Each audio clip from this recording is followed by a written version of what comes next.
Hello, welcome listeners to another episode of Listen, Learn, and Love, hosted by Richard Osler.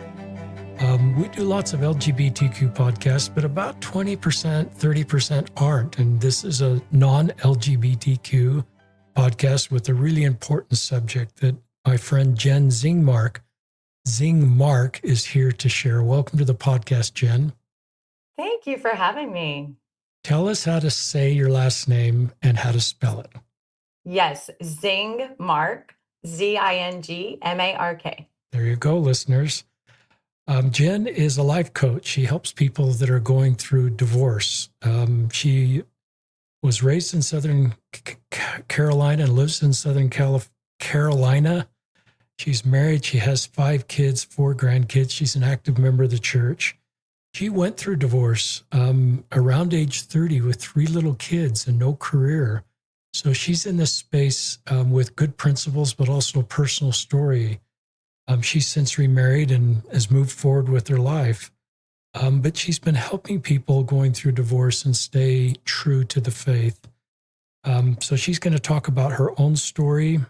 She's going to talk about, this obviously is a blended family. She has now a blended family with 5 kids, a second marriage, and she just helps a lot of people going through divorce. And that's a reality for really faithful Latter-day Saints. Really faithful Latter-day Saints get in the situation where divorce is the right decision. I've learned to honor that in the personal revelation that someone like Jenn has received.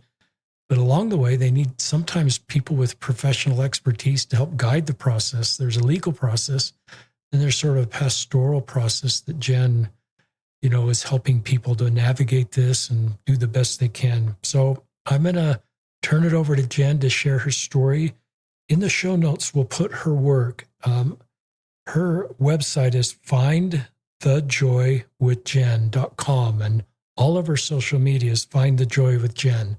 So check out our show notes if you want to connect more with Jenn's work. But with that, I'll turn it over to Jenn. We said a prayer that this will be helpful for you, our listeners, and grateful that Jenn reached out and would like to share things that will be helpful for me and our listeners. Thank you so much. I really feel like my story is not that unique, that it is probably very similar to many faithful Latter-day Saint men and women. We grow up hoping and dreaming to have this beautiful, eternal family. And many times those hopes and dreams are destroyed by choices that people make. And it's devastating.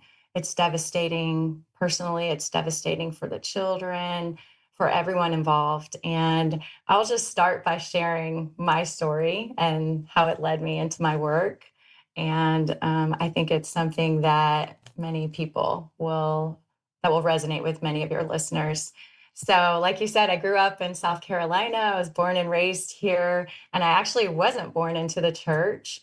My mother was a convert to the church. She and I were both baptized on the same day when she was 28 and I was 8. Wow. She was a single mom, with 2 little girls, my sister and I. And we found the church, and it was life-changing. I remember the first time I went to primary and I heard the singing and the music, and I remember the chapel and seeing all of the families together. And I just remember feeling like I was home. Like I loved it there. Like it was familiar to me. And everything that we learned as we joined the church and, got rid of the sweet tea in the fridge and let go of some of our Southern Baptist traditions. It was just beautiful. It was a beautiful journey.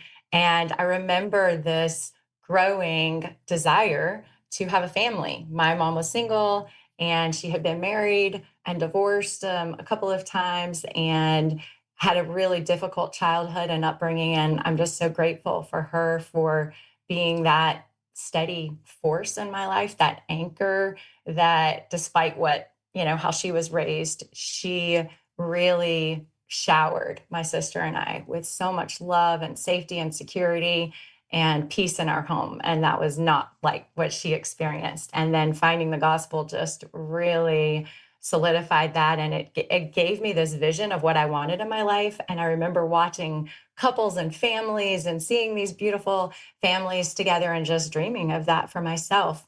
And so I heard of this wonderful place far out in Utah where young LDS boys and girls would go to college, called Brigham Young University.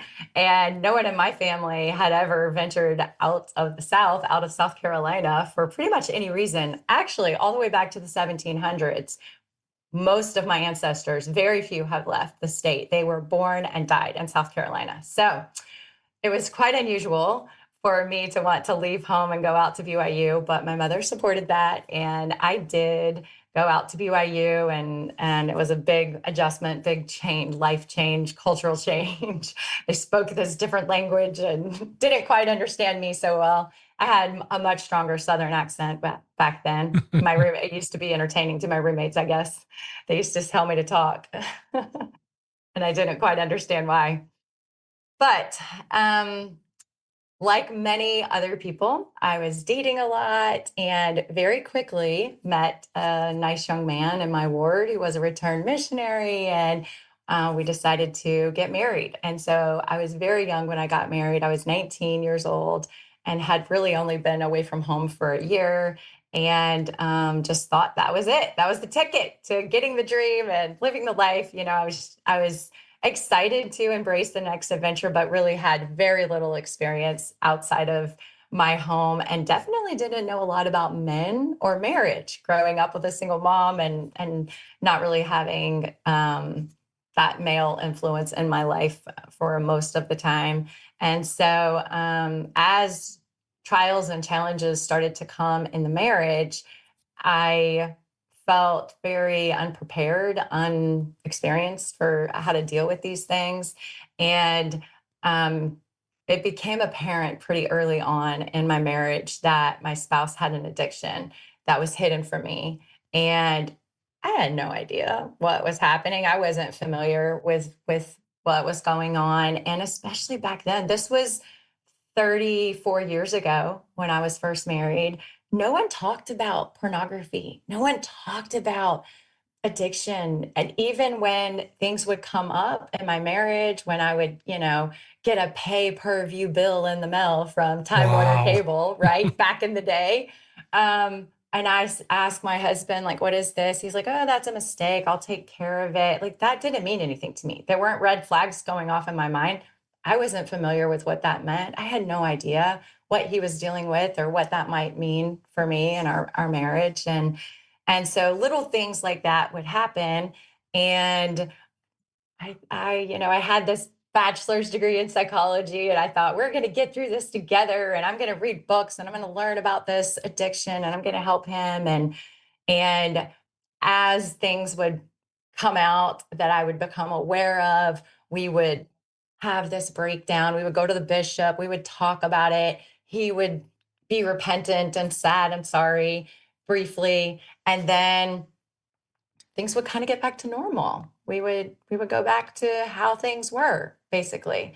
And I thought that meant things were going well, that we were recovering, that we were working through things and that everything was fine.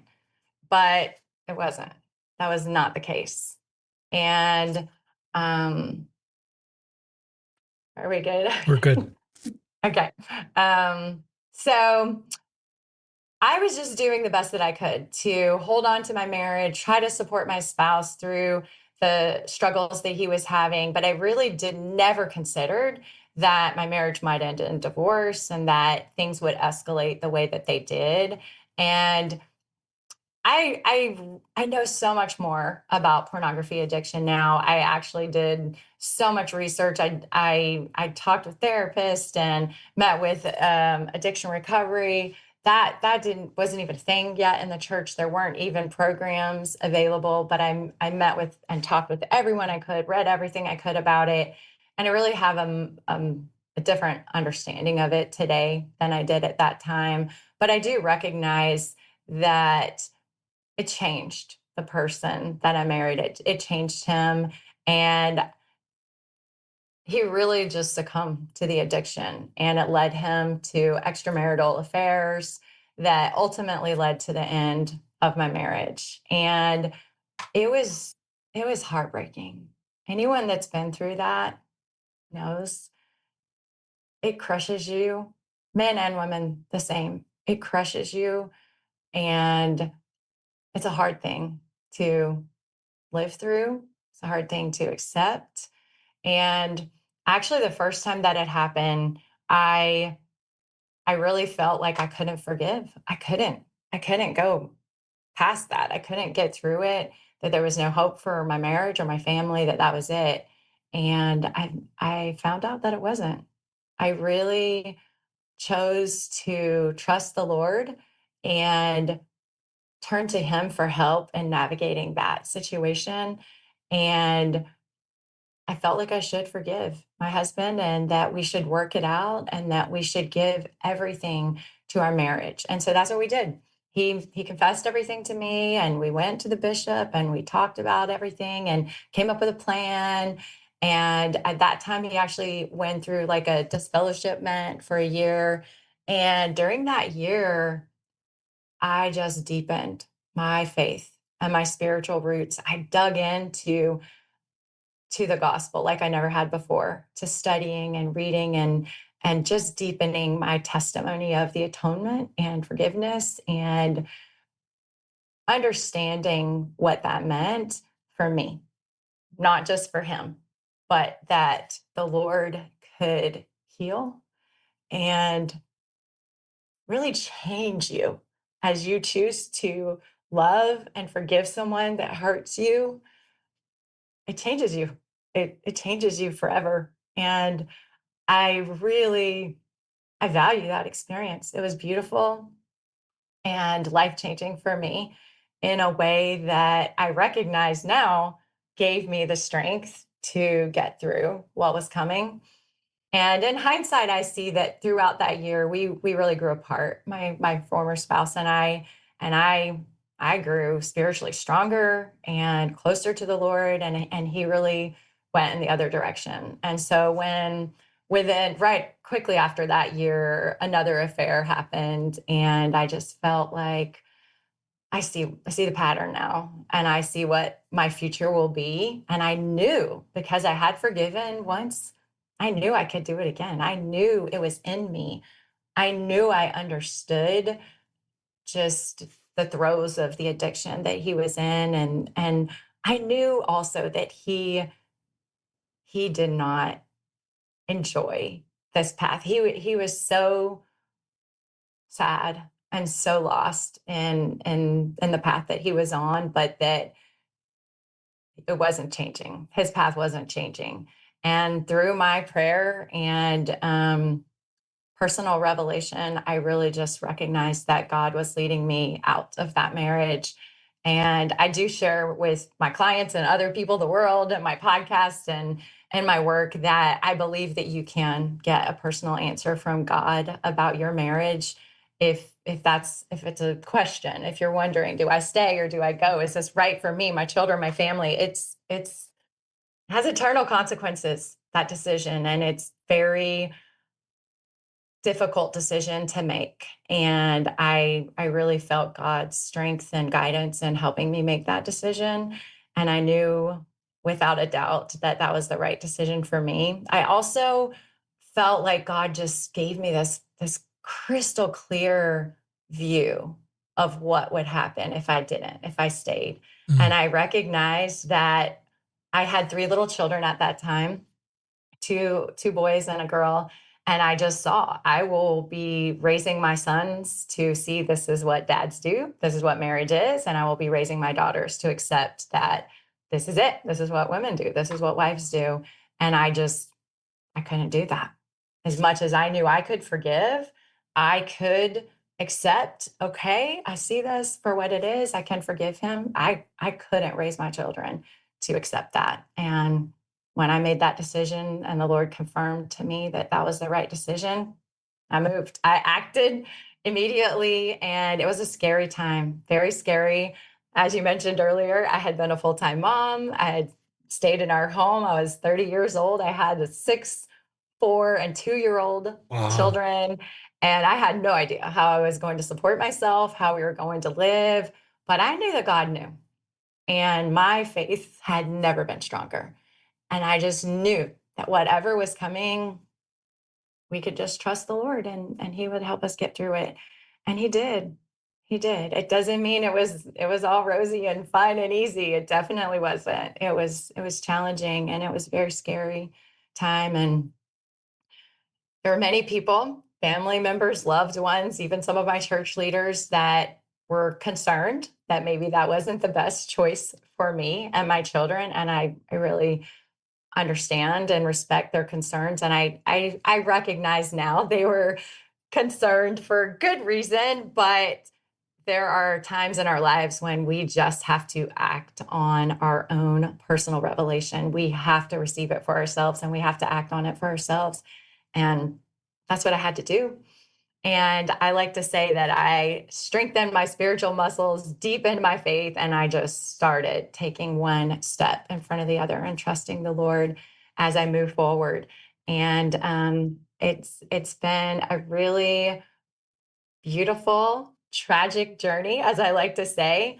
It was tragic for me and my family, for me and my children, for my marriage to end, and for me to be divorced single mom at 30 years old, not sure of what the future held for me.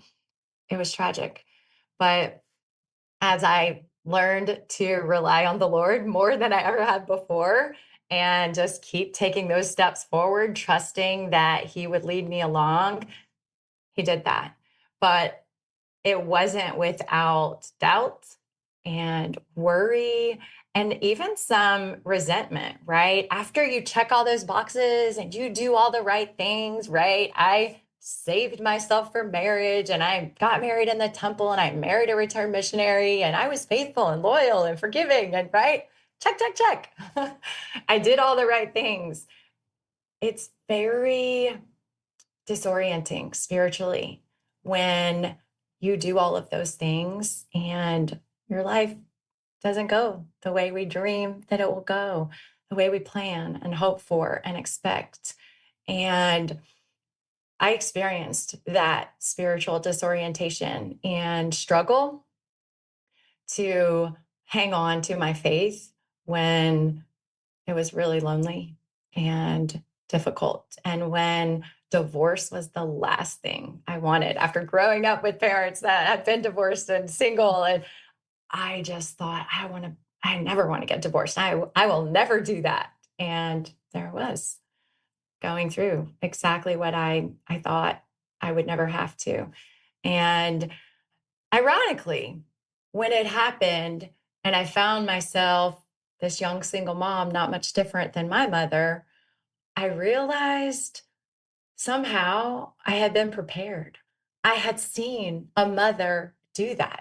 My mother had done that, right? It was like, oh, okay. I saw this strong, independent, hardworking woman work to struggle and provide for me and my sister and overcome a really difficult childhood and abuse and terrible things without the gospel, without this support structure that I had. And somehow I knew I can do it too. I can do that. I will do that. And I just kept plugging along, kept hanging on. And I learned a lot of beautiful lessons along the way. One of the lessons that I really marvel over still to this day is that God will make up the difference. When we look around in our lives, especially when we experience tragic, heartbreaking changes and consequences in our lives, it feels unfair. It feels wrong. It feels like this shouldn't be happening to me, right? I've done all the right things. Why is this happening to me? And I have just learned to count on the Lord making up the difference. If we hold to our faith and we honor our covenants, despite what other people do, even our spouses, even those we love, even our church leaders, if we hold on to those covenants and we stay faithful, He does make up the difference. He provides those compensatory blessings that make it okay. It's not ideal. It's not perfect, but it's okay.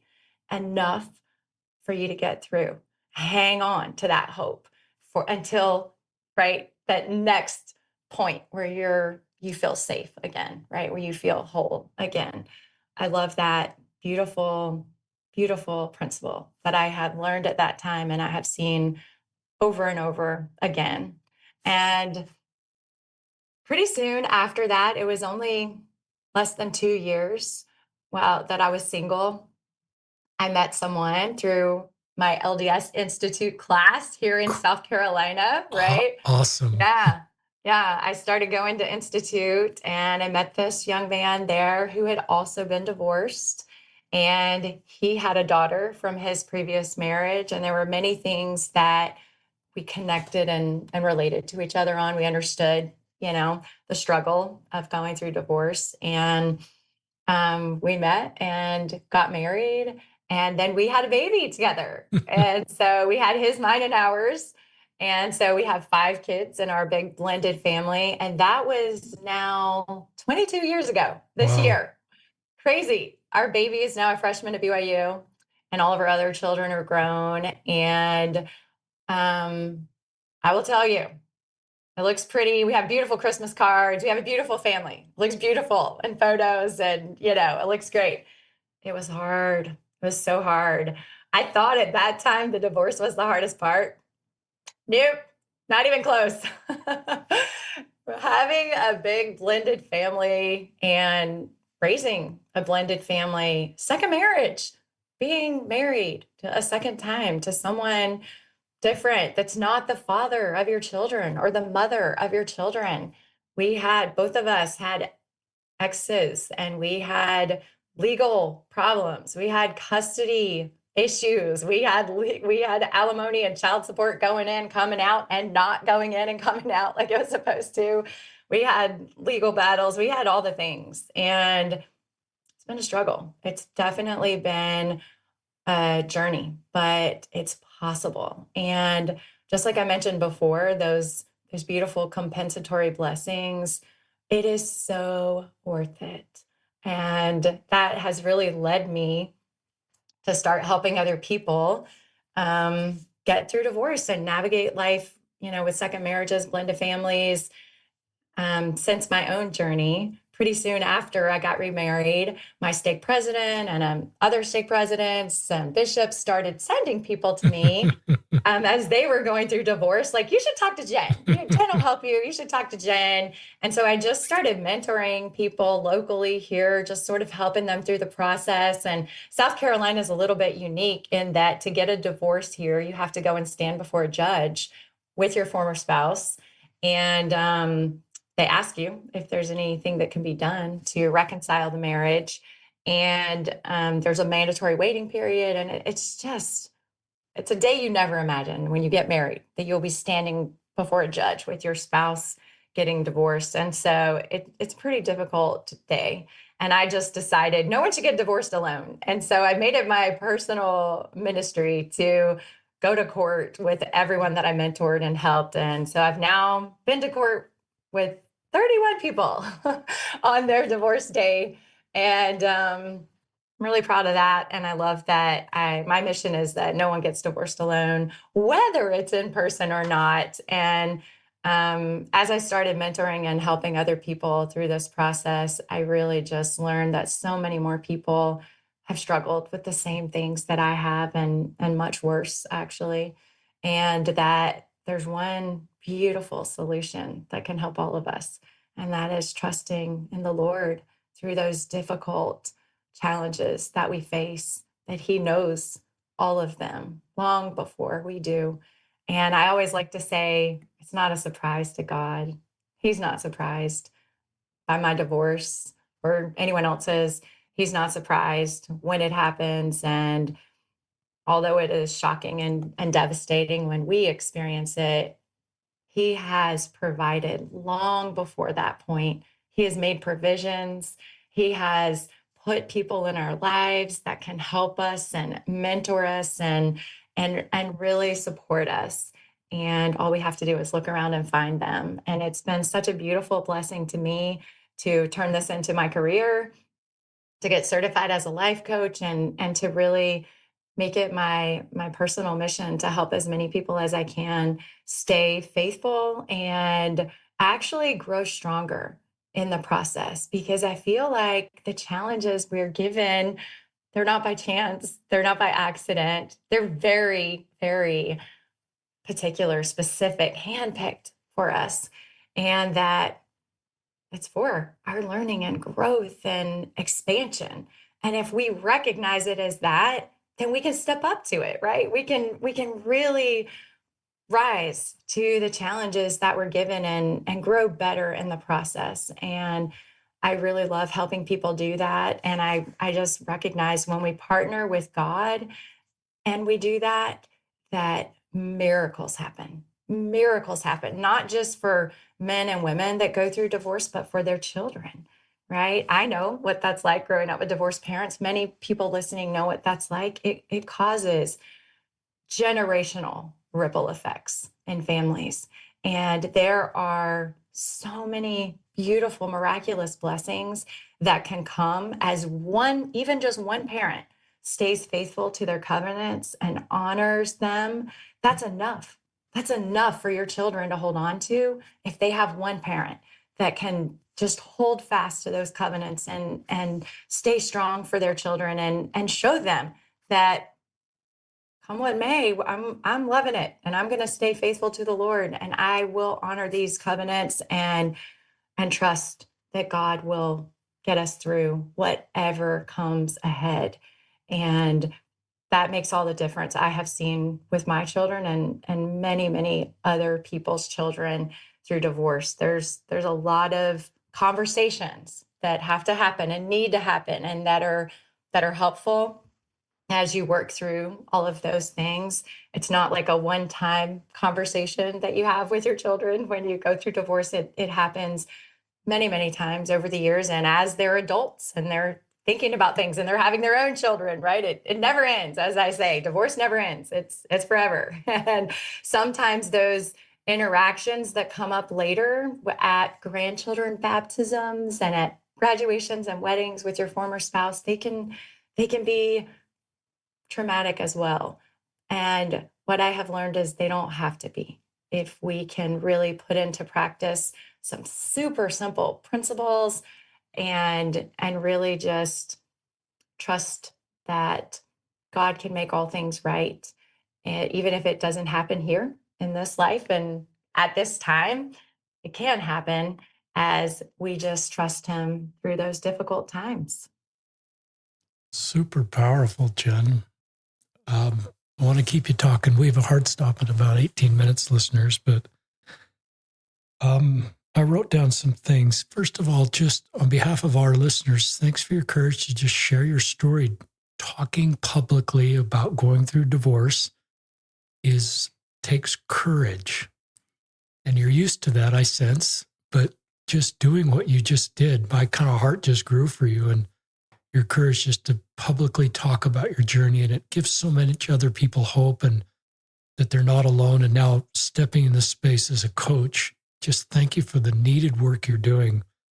Oh, thank you for saying that. It took me a lot of years. I have to say, I was reluctant I'll bet. to one-on-one and private. I'm happy to share and willing to share, but to talk publicly, I was very reluctant to do that. And it's something we don't see modeled in church leadership very often. And actually, when Reina Aberto spoke in the Yes. April 2022 General Conference, it changed my life. I stood up in my living room and I was like, this has never happened. We have never had a general church leader, male or female, stand at the pulpit and talk about their divorce. And I contacted her immediately. And we've connected, and she's been on my podcast a couple of times, and we've spoken together at BYU Life After Divorce conference and other conferences many times. And she said the same thing. She didn't want to talk about it either, but felt urged and called to do so. And we need more people talking openly about it. It happens so often, so often.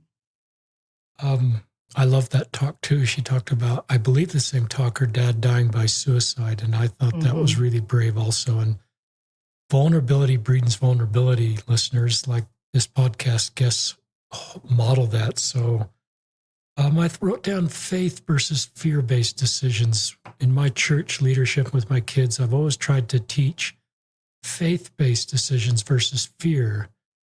I'm going back to where you were at 30, and there's a lot of fear about divorce, but I sense you made a faith-based decision to this was the right choice for you. And there was a lot of fear about I'm not employed. I don't know what my financial stability is going to be.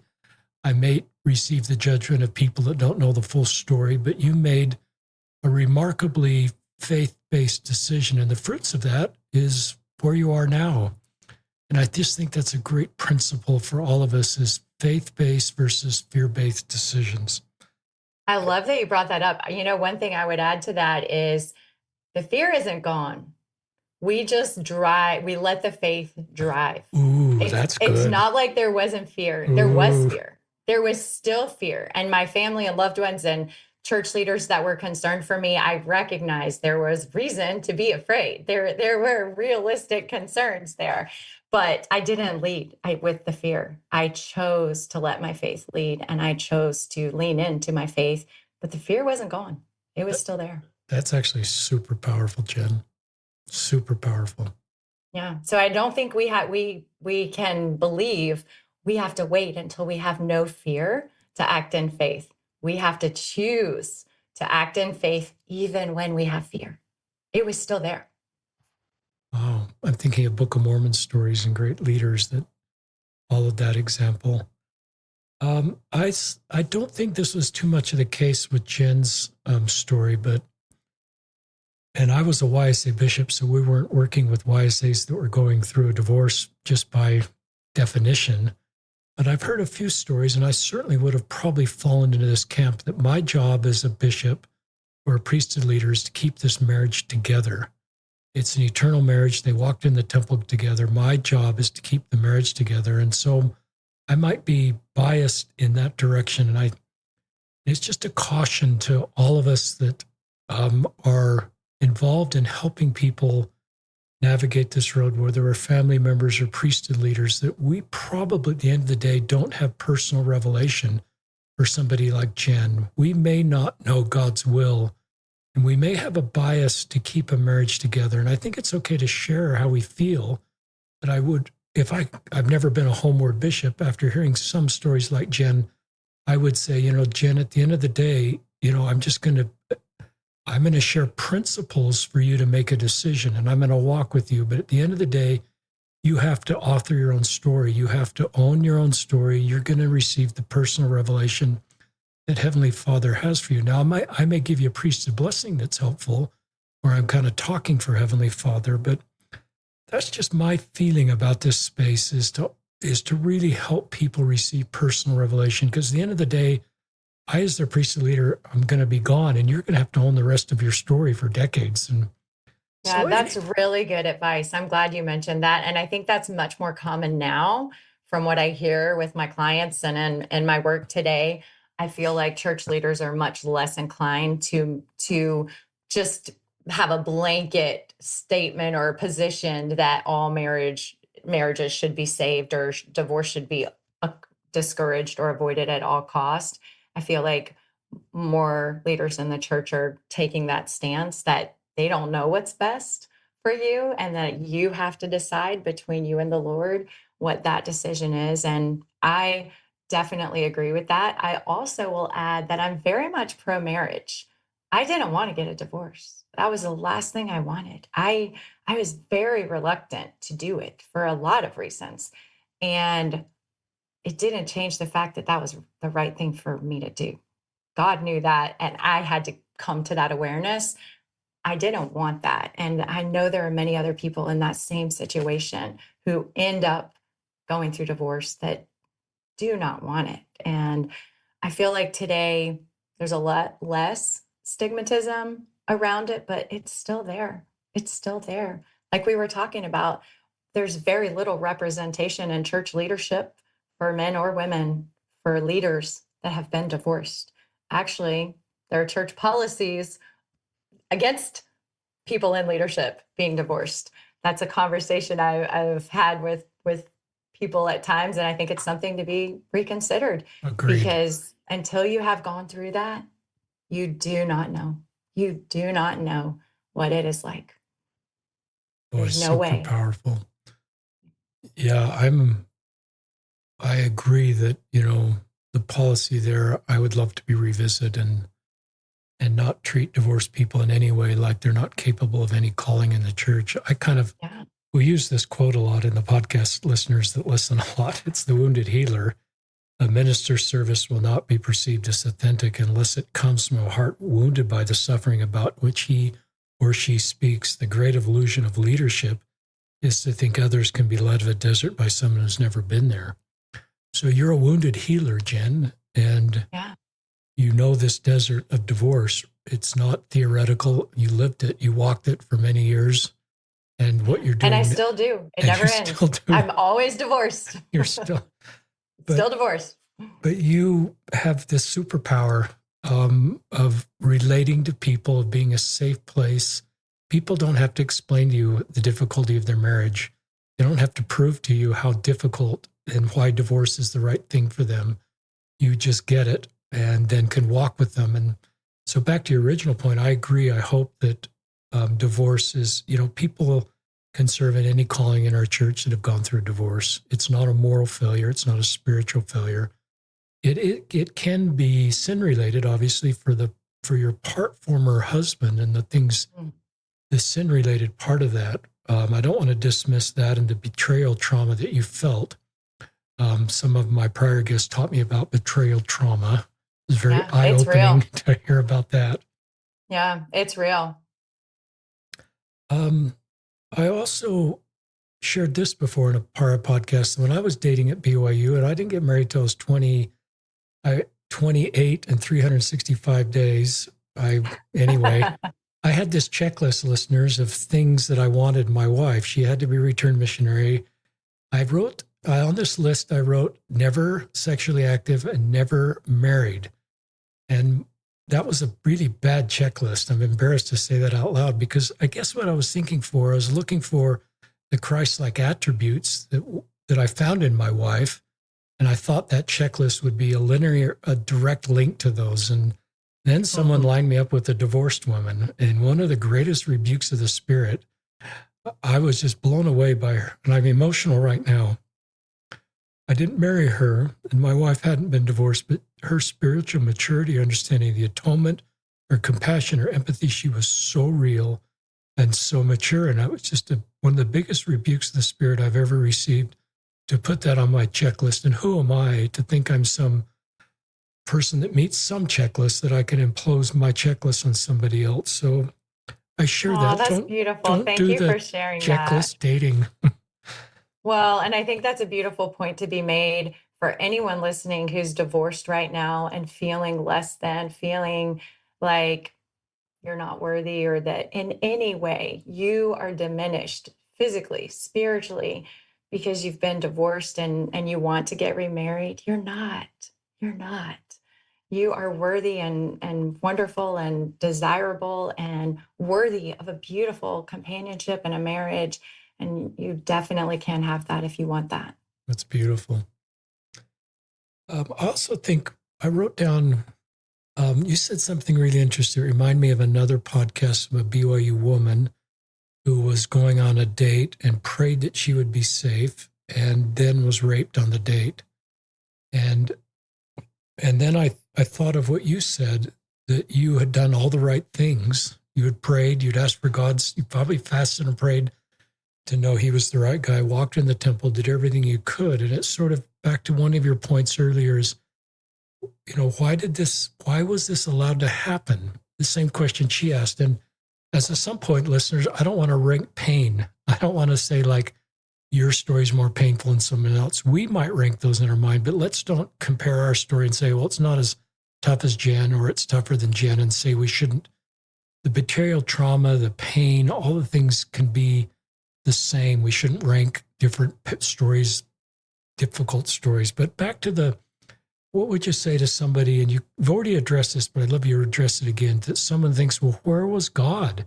I asked for his help and his guidance, and now I'm in a situation that, why didn't he prevent me from getting in this situation? hmm I would say that is the human experience.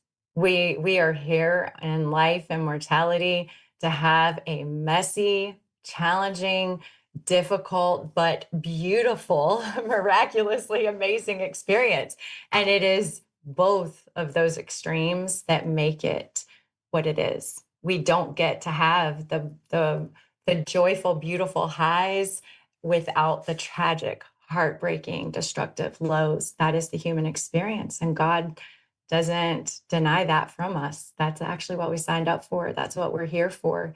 And I personally choose to believe that this is the way it was always going to happen. People have agency, and many times the agency of others causes harm and hurt and pain for us. And that's part of our experience. I don't look back on my life now and feel like I made a mistake Good. doing what I did. There's no peace there. There's no peace in living with that remorse, regret, constant belief that I made a mistake or that God made a mistake by allowing that to happen. I feel like it happened exactly how it was supposed to. All of it. The marriage, the children, and the divorce. And that was always going to be part of my journey. And it is. And it's been a difficult, painful part, but it's also brought me my three beautiful children from my first marriage that I would give my life for right now, right? It's worth it. It's worth it. And I think God is in all of it with us, the human experience. He's there with us through all of it. It doesn't mean he's going to prevent or stop those hard, difficult things from happening. If I'd like to reach out to you going through a divorce and I live somewhere else in the country, not in South Carolina, can I go to your website and potentially hire you for my services? Yes, for sure. Most of my clients are not in South Carolina. Only a couple are actually. Most are all over the US and Alaska and all around the world. Yes, they can find me online at findthejoywithjen.com. I also have a lot of free resources. I have 227 episodes on my Great. podcast talking all about similar topics that we've discussed today on the podcast. It's Find the Joy with Jen. You can find it wherever you get your podcast. I also have a YouTube channel, and now the video version is available for all of my podcasts too. And sometimes there's extra things on the YouTube and not on the podcast. So you can find that and really get support and encouragement if you're going through divorce right now. The hardest part for me was I didn't know anyone personally besides my mother that was divorced. I didn't know anyone my age or in my situation that was divorced. I didn't have anyone to talk to about it. I had people that loved me and cared about me who were kind. They had no experience to share with me about how to get through this. And so that's how it has become my personal ministry and mission and career to help other people through this. And honestly, it's a privilege to do it. I love it. Every day I love it. And I'm grateful to help others on this journey. Thank you, Jenn Zingmark. You're terrific. And the principles you share sort of scale to other spaces we might be walking. So thank you. Please check out Find the Joy with Jenn, JENN, 2Ns.com. We'll put it in the show notes. And just so grateful to have you on the podcast. Thank you, Jenn Zingmark, for being on the podcast. You're so welcome. Thank you for having me. And take care, our listeners, and we'll talk to you again on another episode.